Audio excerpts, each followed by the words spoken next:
Quelques jours avant le remaniement redouté par tout le gouvernement, Emmanuel Macron a organisé comme le veut la tradition un dîner estival dans les jardins de l'Élysée.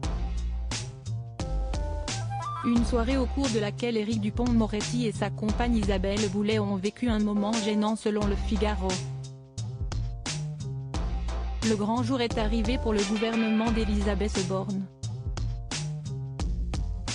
Après des discussions houleuses entre la Première ministre et le Président de la République, le remaniement a été annoncé, au compte-gouttes, ce jeudi.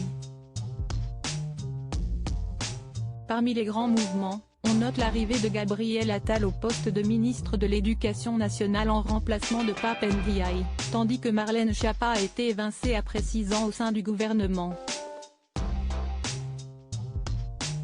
Pas de grand chamboulement donc, mais des modifications à des postes clés, comme l'entrée d'Aurore Bergé aux Solidarités.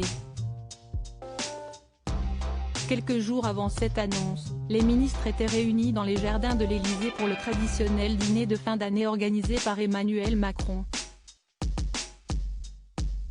Une soirée dans la tension pour les membres du gouvernement, ne sachant pas de quoi allait être fait leur avenir politique.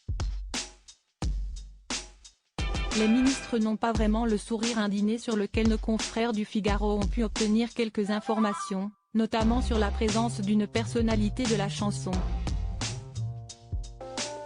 Isabelle Boulet, en couple avec Éric Dupond-Moretti, a en effet été conviée à l'événement. Mais quelques jours après un grand moment de gêne à l'Assemblée nationale lorsqu'un député de l'opposition a parodié un morceau de la chanteuse québécoise pour critiquer le ministre, le couple a vécu une situation semblable lors de la soirée à l'Élysée, moment de gêne quand la Sono, qui diffuse des chansons françaises depuis le début de la soirée, se met à jouer Parle-moi, le tube d'Isabelle Boulet. Oh dis-moi regarde-moi je ne sais plus comment t'aimer ni comment te garder, crachouille les haut-parleurs. Les ministres n'ont pas vraiment le sourire, même crispés racontent nos confrères.